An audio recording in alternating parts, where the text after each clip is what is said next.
Bonsoir frères et sœurs de Périgueux, de Bergerac. Très heureux de se retrouver ce soir encore pour partager ces moments. Et on veut vraiment bénir le Seigneur pour l'opportunité qu'il nous a donnée, non seulement de pouvoir entendre sa parole, mais en plus, comme vous le savez, on continue ce soir notre thème, et la deuxième partie de ce thème, un même esprit, et avec la joie, le privilège d'accueillir un pasteur, le pasteur Jean-Emmanuel Morin d'Albertville. Et on est tellement heureux de pouvoir entendre ce qu'il a à nous dire, ce que Dieu a à nous dire au travers de son serviteur, tellement heureux de pouvoir aussi bénéficier de son ministère. On veut le remercier, lui, toute l'église d'Albertville. On veut bien sûr leur passer nos salutations, même si on est confinés chez nous, c'est formidable parce que on peut quand même profiter les uns des autres à distance, et ça c'est une grâce particulière. Donc on va lui laisser la place sans plus tarder, mais j'aimerais juste avant qu'on puisse peut-être courber nos fronts et prier un instant et demander au Seigneur de disposer nos cœurs vraiment, et remercier encore une fois Jean-Emmanuel aussi, Morin, pour d'avoir accepté l'invitation et pour ce qu'il va nous dire ce soir et partager avec nous ce soir. On prie un instant s'il vous plaît. Notre Dieu, notre Père, c'est pour nous une joie, c'est vrai, de nous tenir ce soir devant toi, dans ta présence. Seigneur mon Dieu, c'est une joie d'entendre ta parole, une joie, un privilège, mon Dieu, de pouvoir la recevoir. Et merci Seigneur, merci pour ton conseil, merci pour ton serviteur, Seigneur mon Dieu, nous te le remettons. Nous prions pour l'assemblée d'Albertville, nous prions Seigneur mon Dieu pour nos frères, nos sœurs là-bas. Nous prions aussi pour que ce soir tu puisses nous donner de saisir tout ce que tu veux nous dire, de ne pas passer à côté Seigneur, mais d'entendre, et de ne pas être des auditeurs oublieux, mais de ceux et celles qui saisissent ta parole et qui la mettent en pratique dans leur vie. Merci notre roi pour ta présence, merci pour ton amour, merci pour ton onction, merci pour ta compassion, que ton nom soit béni ce soir. Amen Jésus, alléluia, amen.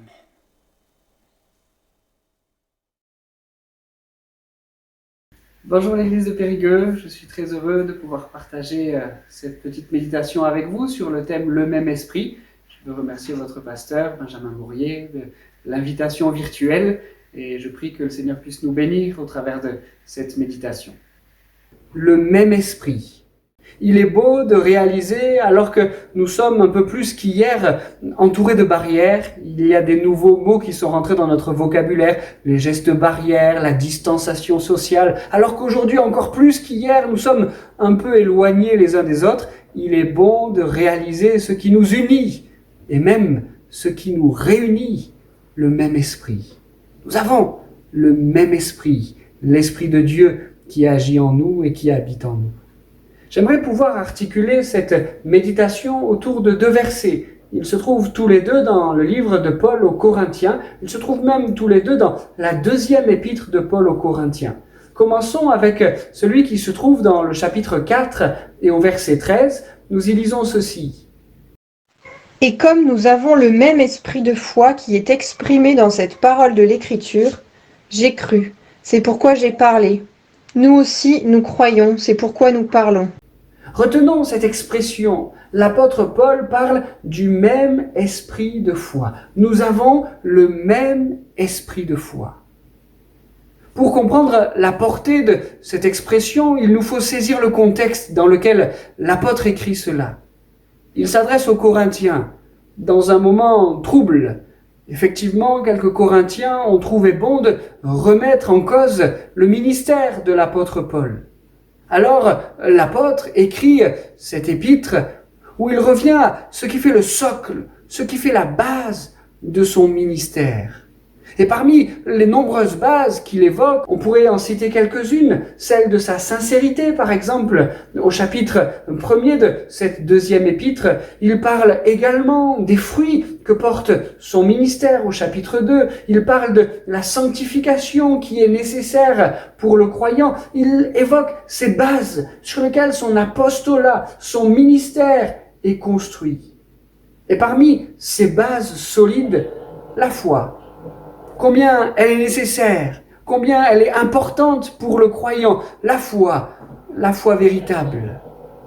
L'apôtre Paul nous indique que cette foi, elle est, selon l'esprit, le même esprit de foi, dira-t-il. C'est vrai que différents passages des Écritures font le lien entre foi et esprit. On connaît tous bien ce texte de Jean 16 au verset 8 où il nous est dit que l'Esprit est celui qui convaincra le monde en ce qui concerne le péché, la justice et le jugement. Voilà un esprit qui suscite la foi. Mais il y en a d'autres. Dans la première épître aux Corinthiens, nous voyons un esprit, un Saint-Esprit qui communique les dons spirituels, dont celui de foi. Un esprit qui suscite la foi, un esprit qui communique la foi. Nous pourrions aussi citer cet autre texte de Romains au chapitre 15, un esprit qui abonde en espérance et en amour le cœur du croyant. On est ici alors par le même esprit, celui qui communique une foi, celui qui suscite une foi, celui qui abonde la foi dans nos cœurs. Chers amis, bien-aimés, frères et sœurs, l'esprit qui habitait l'apôtre Paul est celui qui nous habite aujourd'hui. C'est le même esprit, il n'a pas changé. Et celui qui nourrissait hier la foi fervente et solide de l'apôtre Paul est celui qui nourrit aujourd'hui, qui suscite aujourd'hui, qui abonde aujourd'hui la foi dans nos cœurs. Il y a là quelque chose de précieux. Nous avons l'aide du même esprit. Aussi, si le contexte était à la foi, il l'était également à l'épreuve. Et oui, cela n'est pas incompatible. Certains considèrent que la foi est celle qui annule, qui oppose, qui permet d'abandonner toutes les épreuves. Celui qui a la foi n'a pas d'épreuve à traverser. L'apôtre Paul nous a laissé un tout autre exemple. Et si dans cet épître, il nous parle de la base, par le même esprit, la foi, l'apôtre fait dans la même épître cas de ses épreuves et de ses difficultés. Mais il tirera de toutes ces choses une leçon, une vérité que je voudrais écrire sur nos cœurs avec cette vidéo. Dans le verset 11, juste un peu avant le verset que nous sommes en train de méditer, l'apôtre Paul dit « Nous sommes sans cesse livrés à la mort, mais cela permet à la vie de Christ de se manifester en nous. Nous sommes livrés à la mort, mais cela permet à la vie. Et quelle vie? Celle de Christ. Cela permet à la vie de se manifester en nous. Quelle foi l'apôtre Paul nous signale. Quelle vérité l'apôtre Paul nous enseigne. Quand la mort vient à nous attaquer, considérons que c'est l'occasion pour la vie de Christ de se manifester en nous. Alors que nous traversons une épreuve historique, alors que nous sommes tous les jours abreuvés par un décompte macabre, alors que la mort, la peur de la mort en tout cas, pourrait venir frapper à la porte de certains cœurs, la peur d'attraper ce virus potentiellement mortel, alors que toutes ces choses sont devant nous, faisons preuve de la même foi que l'apôtre, par le même esprit. Si la mort m'assaille, ce sera l'occasion pour la vie de Christ de se manifester en nous. Quelle bénédiction, quel élan de foi, qu'elle soit nôtre. Ce même esprit de foi qui produit ces choses en nous est celui qui nous donne l'espérance.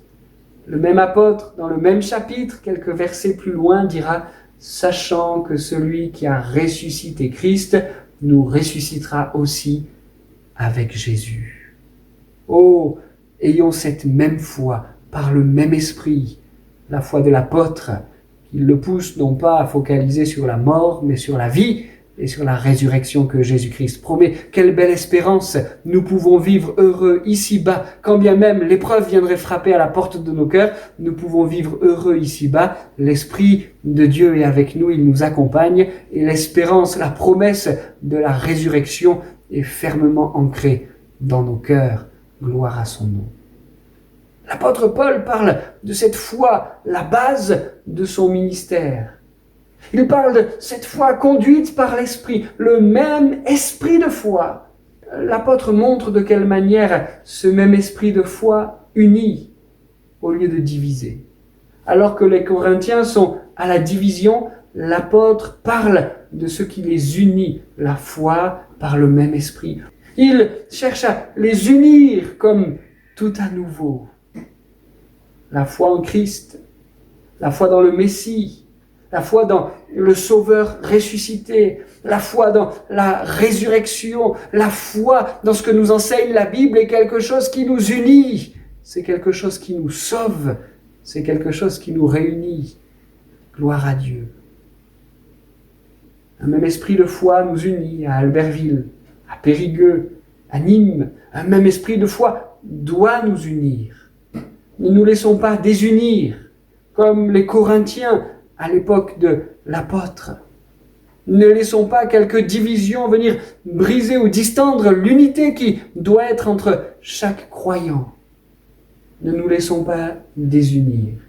Il pourrait y avoir de nombreuses raisons de se désunir, quelques tensions familiales ou de couple à cause du confinement. Il pourrait y avoir de nombreuses raisons de se désunir, le fardeau de la solitude. Certains, isolés, seuls dans leur maison, pourraient nourrir quelques pensées de désunion. Mais voilà mon frère et ma sœur qui ne m'appellent pas assez, qui ne me proposent même pas son aide pour ceci, pour cela. Tant de choses pourraient venir aujourd'hui chercher à nous désunir. Le même esprit de Dieu est en nous. Ne nous laissons pas diviser par ces choses. Au contraire, que le même esprit de foi puisse nous donner de nous serrer la main, après les avoir nettoyés avec du gel hydroalcoolique bien sûr, mais puisse nous donner de nous serrer la main, de nous unir encore et encore sous le beau regard de notre Dieu.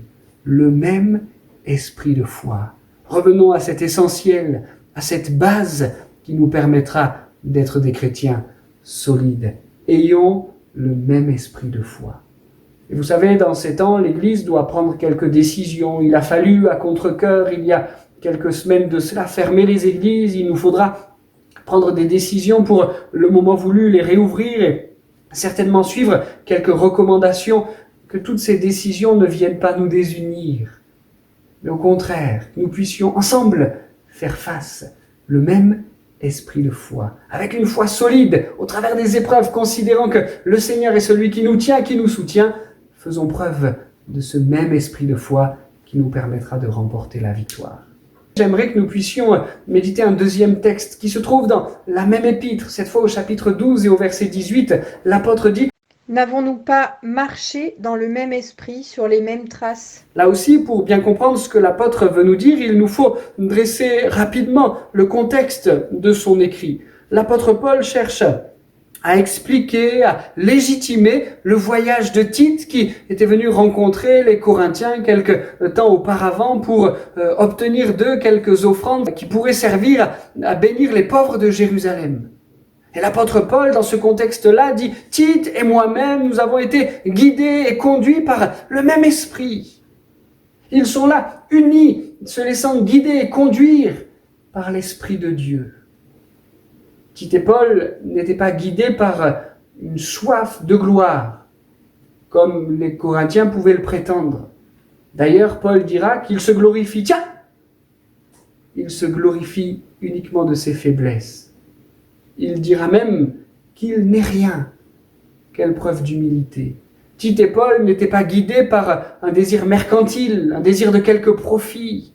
L'apôtre Paul écrira « Ce ne sont pas vos biens que je cherche, mais vous-même. » Guidés par le même esprit. Quelque chose de plus fort, quelque chose de plus grand qu'eux, les pousser à aller, à retourner, voir les Corinthiens.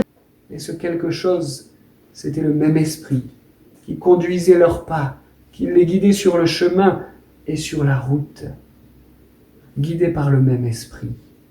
Le même esprit qui les pousse à travailler pour Dieu. Ils avaient, Paul le premier, une liste longue de choses qui auraient pu leur dire « J'ai des excuses pour ne pas retourner voir ces Corinthiens.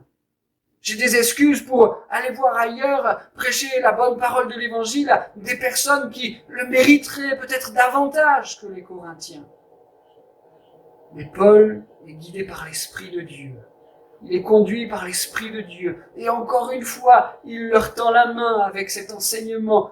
Il les conduit et il les guide. Encore une fois, il leur parle de la part de Dieu pour les reprendre quand c'est nécessaire, pour leur tendre la main de grâce quand cela l'est également.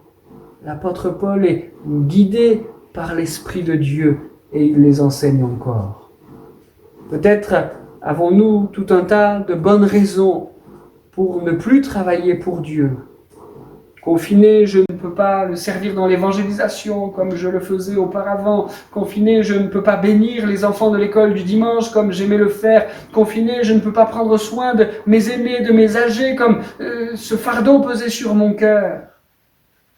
Bien-aimés, laissons-nous guider par le même esprit qui amena Paul et Tite à retourner vers les Corinthiens, qui nous emmènera à réinventer peut-être notre service, qui nous emmènera à revisiter nos manières de faire, qui nous amènera à inventer de nouvelles formules, de nouvelles choses qui pourront nous permettre de travailler encore pour notre Dieu et notre Maître. Alors, vous avez vu, on a dû, nous pasteurs, un peu travailler à cela et il faut que nous devenions maintenant des personnes capables de faire quelques vidéos, que le Seigneur nous y aide. Mais je crois que cela peut être de même pour chaque service dans l'Église. Ne nous arrêtons pas, mais laissons le même Esprit de Dieu nous conduire, nous guider, nous diriger, nous apprendre. Nous avons besoin de vos idées. Si vous avez des idées pour revisiter la manière qu'a l'Église de fonctionner, de travailler pour Dieu, alors donnez-nous vos idées. Si vous avez des projets à nous soumettre, nous sommes preneurs, nous avons besoin de ces choses. Laissons-nous guider par le même esprit pour travailler encore et toujours pour la même œuvre belle, glorieuse, grande, qui est celle de notre Père, de notre Maître et de notre Seigneur. Guidés par le même esprit. Que cela puisse être notre volonté, notre désir. Seigneur, guide-moi par ton Esprit Saint. Alors oui, le même esprit de foi, base et socle de ce qui doit construire la vie du croyant, le même esprit qui nous guide et qui nous conduit pour nous réapprendre toujours à travailler pour le Seigneur. Nous puissions être encouragés par le même esprit. Vous à Albertville, à Périgueux, vous à Nîmes, que nous puissions ensemble être encouragés par le même esprit. Soyez bénis. Voilà, on veut remercier Jean-Emmanuel Morin, on veut remercier toute l'église d'Albertville de nous avoir prêté leur pasteur pour cette soirée. Merci beaucoup à toute la famille Morin. On remercie notre frère pour ses bonnes paroles. C'est vrai que Dieu nous aide à demeurer dans un même esprit de foi, que cette foi elle abonde en nous, qu'on y persévère, qu'on y reste attaché. Et c'est bon de se rappeler ces choses-là. Merci pour cette unité aussi, merci pour cette unité que le Seigneur nous donne dans cet esprit. Et particulièrement dans ces moments, on le réalise, on s'en rend compte. On se rend compte combien la communion fraternelle est importante. Donc merci beaucoup au pasteur Jean-Emmanuel Morin. Que Dieu vous bénisse, que Dieu vous garde, que Dieu vous fortifie, qu'il soit votre paix, votre secours et que nous puissions aller de l'avant dans un même esprit pour la gloire de son nom. Amen.